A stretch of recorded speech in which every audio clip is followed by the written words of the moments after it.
Hi guys, Shibu with the 149 here at oras na para matutong maglaro ng Wild Rift.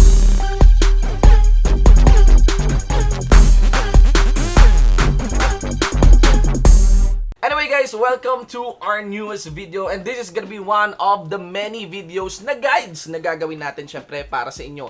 This is the beginner tips sa LOL Wild Rift. Ano ang mga bagay-bagay na dapat nyong matutunan muna at siguro mga pinaka-importanting bagay bago at sa mismong paglalaro nyo ng League of Legends Wild Rift. Simulan na natin. Unang tip ko lalong-lalo na sa mga bago sa League of Legends Wild Rift is avail of the free stuff. Yes! Kunin nyo lahat ng pwede nyong kunin na libre. Lalong-lalo na yung tutorial, gawin nyo yon. Because if you do the tutorials, ayun yung pinakamabilis na pamamaraan para makakuha kayo ng libreng champion, not to mention matuto pa kayo sa laro. The priority right now is to make your account stronger or to be more specific, mas maraming kapasidad. That is through securing more champions, securing more runes, level upping. So always avail of the free stuff. When I say free stuff, nabanggit ko na yung tutorial, you can also do events, you can also do first win of the day. Gawin nyo rin yung mga standard missions at saka yung mga regular and repeating missions. Ang daming binibigay na experience nun para sa inyo at saka blue motes na pwede nyong gamitin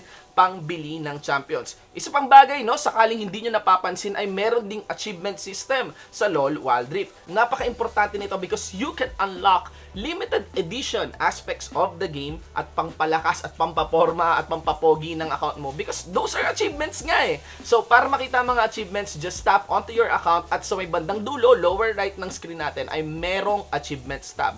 Mula doon makikita mo lahat ng mga challenges, lahat ng mga achievements, whether it is 10,000, 12,000, 15,000 damage on a turret, makasecure ka ng pentakill, double kill, triple kill.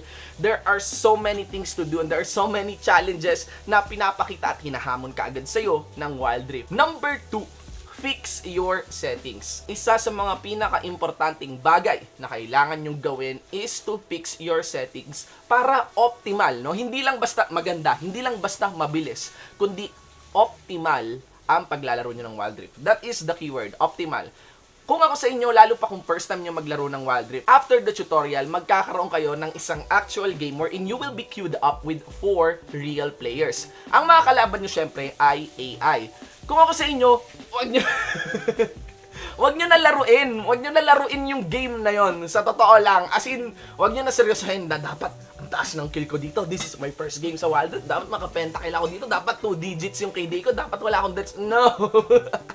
Kung ako sa inyo, use that game and do the most important thing na pwede nyong gawin sa game na yon. Ayusin nyo yung in-game settings nyo. Because there are some things in the settings na hindi mo pwedeng ayusin outside the game session. An example of that would be of the aiming sensitivity. And maganda rin mismo na meron kayong game na talagang pwedeng pagbasihan kung okay na yung settings nyo. Gawin nyo na lang siya in-game. Kung ako sa inyo, for a time, wag muna kayo gumalaw sa larong yon and take proper time to fix and set up your settings to an optimal level. Syempre, call nyo na kung anong settings ang pinaka-preferred nyo. Lalo pa kung merong limitation na binibigay ang yung cellphone. With regards to the graphics, with regards to the frame rate, or kahit yung resolution mismo ng laro. Wild Rift is totally accommodating naman to so many settings with regards to cellphones din naman. And I'm very sure it will improve pa along the way. But you know, some settings na marirecommend ko sa inyo will be of the aiming sensitivity. I suggest you put that on the lowest settings possible because for me, and of course some of my colleagues, they find themselves na masyadong mataas yung default sensitivity ng Wild Rift in-game. My suggestion is put that on the lowest and work your way steadily as you increase that. Para sa akin, yung lowest aiming sensitivity like 0, yung pinakamadaling, alam mo yon, timplahin or pagsimulan ng paglalaro mo ng LOL Wild Rift. Pwede mo namang itaas step by step. Another settings that I highly suggest that you use would be of the portrait lock mode. Kung hindi nyo pa ginagamit yon, is very integral and very important that you properly target the right target whenever you are doing the team fight. And the portrait lock mode makes it easier for you to lock onto your target. Again, this allows you to get an icon of the champions dun sa may bandang lower right, bandang taas lamang syempre ng mga skill sets mo, and tap on that so that you get an easy lock on for a certain target, especially during messy team fights. Medyo mahirap sanayin ang sarili, lalo pa kung hindi ka gumagamit ng portrait lock mode sa ibang mga MOBAs, pero I think it is gonna be very rewarding kung simulan mo. Total naman lahat tayo nagsisimula pa and the playing field is quite even for LOL Wild Rift, and it's always better to develop good habits along the way as you progress. And finally, regarding fixing your settings, I cannot stress this enough. Huwag na huwag nyong kalimutan, okay, ngayon yung nagawin, kung may access kayo sa Wild Rift, customize your layout. Yes, Wild Rift allows you to customize your button layouts. Pwede mo ilagay kung saan mo gusto pindutin ang flash, heal, kung saan mo pwede pindutin ang recall, at kahit ano pang mga skill or spell. Ikaw nang bahala. If you want to compress it sa pinakagilid and run the risk of a misstep, para lang makita mo ng mabuti yung target mo, or maybe you'd want to expand it a bit more para mas mataas yung control mo while sacrificing the view area as you play. Me, I've used the customized button layout pero wala akong masyadong binago. Binago ko lang yung location ng summoner spells na nakalocate medyo bandang baba at halos gitna, kung saan nahihirapan yung actually right thumb ko na maitap ka agad. Especially the flash or heal spell when I needed it most, no? Especially on split second decisions. Ang ginawa ko ay mas nilapit ko pa ng konti doon sa aking skill control. I run the risk of course of a misstep, and trust me, nangyari na yon sa akin. But I do believe I can practice that, and siguro gagawa na lang ako ng necessary adjustments along the way. Bottom line, customize that bottom layout because you can. For our third beginner advice for Lolo Wild Rift, read the items. Basahin nyo yung items, di ba? Now alam ko the items can be so overwhelming. So ang gagawin ko para sa inyo, I will explain to you not the items but rather of the combat stats. That way, hindi ko na muna kailangan banggitin because we will do that on a separate video and i-discuss lahat ng items. Pero at least, kapag nagbabasa ka ng item, alam mo kung ano yung pinoprovide nun sa'yo at ano yung kina-counter nun. So, here we go. Pinaka-basic na combat stats would be of physical and magic damage. Yun yung damage na pinapang damage nyo, di ba? Galing ko talaga mag-explain. Physical damage is countered by armor, whereas magic damage naman is countered by magic resistance. Armor is countered by armor penetration. Magic resistance is countered by magic penetration. Another would be of true damage. True damage counters both armor and magic resistance. Hindi kailangan ng true damage ng armor or magic penetration. True damage is actually countered by two things. One would be of health stacking and the other is of regeneration. Tandaan that true damage only counters armor and magic resistance directly. Pero the more health that you have, still, fix lagi ang mga true damage. Not to mention, sometimes or oftentimes, true damage is actually very low on the count, no? Hindi ganun kataas sa mga true damage spells, pero you still need to watch out for them. But the big difference between health stacking and of course regeneration is that regeneration takes downtime. Health stacking allows you to get that instant health para pwede mong mainda yung hapde ng true damage. Whereas regeneration, kailangan mo munang umatras ng konti, get your regeneration up, depende sa bilis ng regeneration mo, and of course, duel again. This will go toe-to-toe with cooldowns din nung spell na pinambabato sa'yo for the true damage. Medyo medyo masyadong technical na. But here's another thing about regeneration. If you really want to counter true damage, you can actually rely on lifesteal regeneration. Meaning may return health ka as you dish out damage. That's actually a good counter as well for true damage. Another one would be of spell bump. Basta anything na nagbabalik ng buhay mo. Dahil ang talagang key strength lamang ng true damage is of it being so instant and it ignores armor and magic resistance. Of course, I did mention regeneration, lifesteal, spell bump, and of course the counter for that would be of the anti-heal items. If gusto mong makita, ang wording yata nito for Wild Rift would be healing reduction. But yeah, there are those kind of items and you may consider one to build them, lalo pa kung napakaraming regeneration sa side ng kalaban nyo. Now, there are some other stats to consider. Alam nyo na kung anong ibig sabihin ng mana, alam nyo na ibig sabihin ng movement speed. I want to discuss critical damage. Critical damage in Wild Rift is additive. Meaning kung meron kang item na nagbibigay ng 25% critical damage or meron ka pang isang item na nagbibigay din ng 25% critical damage, that provides you with 50% critical damage. Build 4 of those items and you get 100%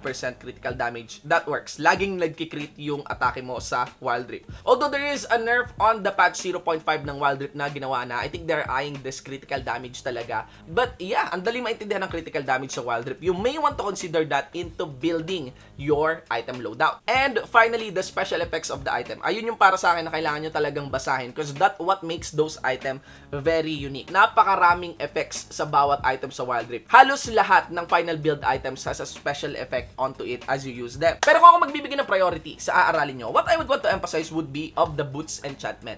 Because these boots enchantment are so unique. You actually buy them just for the effect alone and they don't provide stats, no? Yung base boots lamang yung may stats para sa'yo. Pero halos lahat ng boots enchantment napaka-unique and so game impacting that actually hindi ka basta-basta lang magde-default to Zhonya's Hourglass o kaya Quicksilver Sash. Actually, you may want to consider other builds with regards to your champion and of course to your playstyle. Maganda na ito yung una mong alamin kasi ito yung isa sa mga bagay na pinaka-na-overlook ng napakaraming players ngayon. Boots enchantment, make the most of them. And of course, you get the crowd control effects. Alam nyo na yan, istanin mo, slow, knock up, everything, no? Displays. The counter for that would be of tenacity. Sa mga hindi nakakaalam, the tenacity statistic reduces the effect of crowd controls sa'yo. Kung yung stun ay 1 second at meron kang 50% tenacity, then that would make it a 0.5 second stun. Napakalaking bagay nun, guys. Okay? Dahil para sa akin, ang pinakamalakas na combat stat sa laro ay ang crowd controls. And yeah, that's it muna for now for items. All I want to emphasize here is that as you study the items, the best way to start would be to study the combat stats and the actual effect nun. That way, mas madali kayo makapag-decide anong item yung pinaka-optimal on the fly, and you don't just memorize it per effect of the item, and you don't just blindly follow a template, no, for your champion. Number 4, check the runes, guys. Read the runes, guys. Wag na wag kayong papayad na kung ano ang recommended runes para sa champion mo ay yun lamang ang susundin nyo. Basahin nyo isa-isa, choose according to your preference. Kung alam mo na yung combat stats, walang ka-problema magbasa ng runes at kung ano yung mga effect nila. And my advice in this juncture is we go back to tip number 1. Avail of the free stuff, level up your account as much as possible kasi when you start at level 1, you won't have access to so many runes. Hindi mo siya pwede pang mapalitan. You need to level up to unlock many runes pa.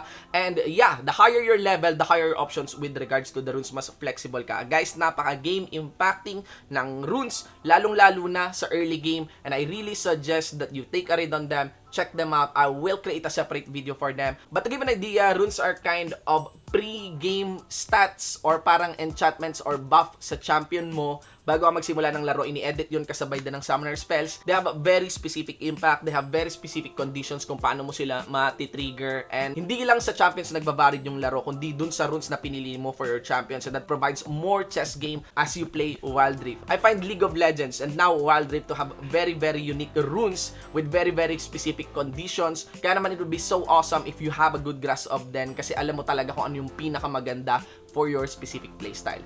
Check those runes. And for our number 5 tip, alam ko naman gagawin nyo na to, but yeah, I will just give a soft reminder that check the champions. Be curious, lalong-lalo na sa mga bago sa LoL Wild Rift. I think napakagandang experience na isa-isahin mo yung mga skill sets and I don't find any fault. Yeah, into testing a champion on the normal queue. Wag naman sa rank queue.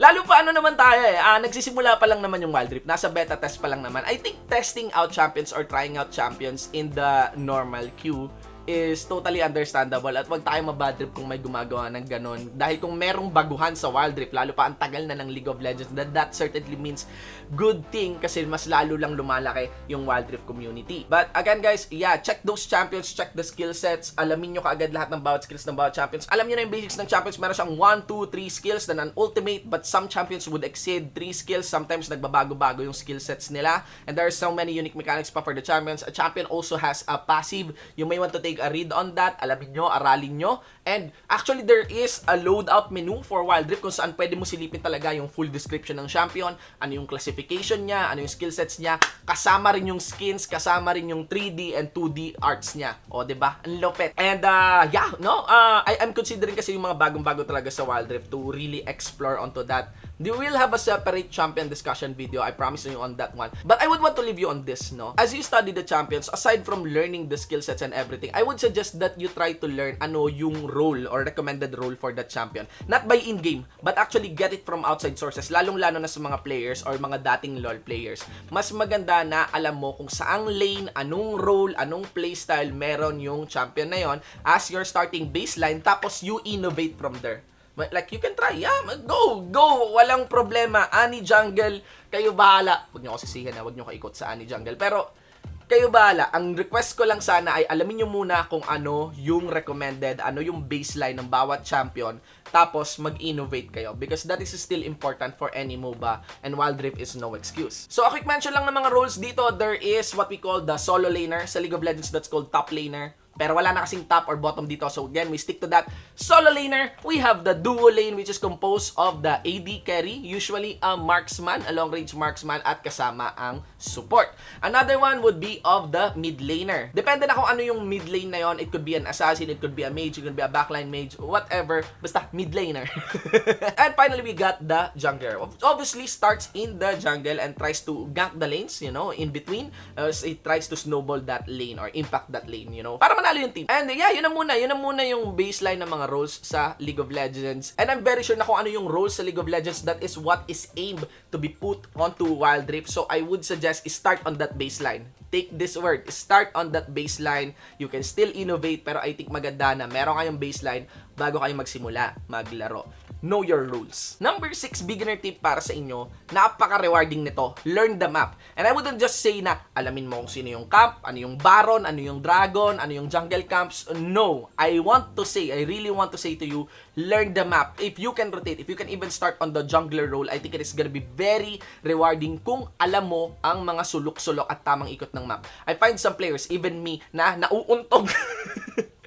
Nauuntog dun sa mga mountains within the Summoner's Rift. And that is because hindi ko pa kapa yung mapa ng Wild Rift. I did play League of Legends. There is an aim, of course, for Wild Rift to be like League of Legends. Pero trust me guys, magkaiba ang itsura ng mapa ng League of Legends to Wild Rift. Similar, pero there are some striking differences. So you need to actually account for that distance traveled, kung saan ka mabubunggo o hindi, saan ka pwede mag-flash o hindi, saan yung mga brush placement, saan yung mga wards placement, gaano kalapit yung distansya ng champion sa'yo compared sa kung anong naalala mo sa League of Legends. It's very, very important to learn the map. Also, sinabi ko nga, aside from jungle camps, like the major jungle camps na Dragon and also the Baron, I would suggest you memorize as well the location of the honey fruit, tsaka yung mga scurrying orb, tsaka yung mga blasting cone, okay? Ano yung honey fruit, scurrying orb, blasting cone? Mga plants sa Wild Rift. Honey fruit, kapag pinak mo siya, it heals you. Blasting cone, kapag pinak mo siya, tatalsik ka. And scurrying orb naman, or scurrying plant? Kalimutan ko na yung pangalan. Provides you with vision on a direction na pipiliin mo. Again, utilize them guys. There is a chance na na-undervalue sila sa laro. And trust me, if you are one of the first that takes full advantage of those plant, then you will have an advantage for your game itself. And again guys, isa sa mga pinaka-importanting mechanic regarding learning the map in Wild Rift, if you are on the red side, nag-flip again yung mapa. Napaka-importante nito para sa solo laner and duo laner. Meron ng word na nakalagay, meron ng icons, talagang in-spoon feed na ni Riot kung saan kayo dapat pumunta for your starting laning phase for Wild Rift. Basahin nyo yun. Tingnan nyo mabuti. As in, andun na siya, nasa harapan niya na, kakagatin na lang ngayon. And yeah, properly go to your lane. Because if you won't, and the enemy knows of this and knows how to take advantage of your long laning allocations, then GG para sa game ninyo. And finally, my last beginner tip for players ng Wild Rift, win your lane. I know, hindi siya parang tip para siyang command, no? What I want to emphasize is to really win your lane. Kahit matalo kayo sa lane, okay lang, but try to get the learnings on how to win your lane. Try to study champion counter picks, champion matchups.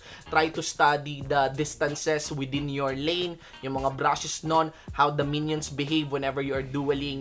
And maybe we'll discuss the jungler role on a separate time. Pero I really suggest, lalo na 4 na players ang impacted nito, win your lane guys. That is actually one of the biggest headline for Wild Rift. Huwag ka basta-basta aalis sa lane mo. Pwede kang manalo sa lane ng hindi pumapatay. Pwede kang manalo sa lane ng basta nabubuhay ka lang. Pwede kang manalo sa lane ng basta nagpupush ka lang. Just win that lane. I mean, you can gank other side lanes, pero your number 1 priority is your lane. Because ganun yung design ng game pacing ng Wild Rift. It's actually of you getting the win on that lane and actually snowball that towards the mid game patungong late game. Kaya ako siya sinama sa beginner tips ko kasi yun yung gusto kong ma-instill, lalong-lalo na sa mga bagong players ng Wild Rift. You don't need to get fat. What you need is to really win your lane and you have contributed enough na para sa laro ninyo. I think napaka-importanting baseline nito and parang fundamentals building, no, for Wild Rift players to have a mindset of winning their lane. I think isa yun sa mga pinakamagandang pagsisimulan mo kung naglalaro ka, kung beginner ka sa Wild Rift, to really get that win within the lane and you'll be safe. Because right now, nasanay tayo sa ibang mobile MOBAs na pa-rotate, palipat-lipat ng lane, diba? Influence other lanes. Sa game pacing ng Wild Rift, napaka-disruptive nun. I'm not surprised to see some lore players na nagre-reklamo dahil may bumibisita sa lane nila for some unknown reason o kaya merong nagja-jungle lang hindi naman dapat nagja-jungle. Again guys, you can do that on some aspects, on some certain circumstances. Pero the proper mindset, I'm talking about priority of mindset, win that lane. Napaka-importante yun. That is the key and that is the way to victory patungong Wild Rift. Win your lane. Paulit-ulit ko sinasabi yung win your lane na win your lane. And yeah, that's it for my beginner tips for League of Legends Wild Rift. Sana nag-enjoy kayo manood at may natutunan kayo mula dito. Good luck sa paglalaro nyo ng LoL Wild Rift. At sana magkita tayo in-game guys kahit pa solo-solo ako. Anyway, kung naghahanap kayo ng Facebook community para sa mga LoL Wild Rift players, we have that. That is the League of Legends Wild Rift Philippines Facebook group. Also, kung gusto nyo akong makita, makasama, maka-jamming personally, ang lagi mong tinatambayan lang naman ay yung aming max level Discord. That is discord.gg/butawnation. May highlights ka ba? Meron ka mga malupitang plays for LoL Wild Rift na gusto mong ipakita, ipamalas, and maybe put that in an awesome video montage. Support the page and the group that I am supporting. Check out Wild Rift WTF on Facebook and both YouTube. They create amazing montage. Of course, I personally ask you to support our team. That would be of DR Esports Wild Rift. Check out our page as well and check out upcoming announcements and tournaments and updates mula sa amin at mula doon sa team. Guys, maraming salamat sa mga nanood. Hit like if you like the video, subscribe to support the channel, and of course, leave a comment. What are your thoughts? Ano pa kaya sa palagay nyo yung mga dapat na tips sa mga beginners for LoL Wild Rift?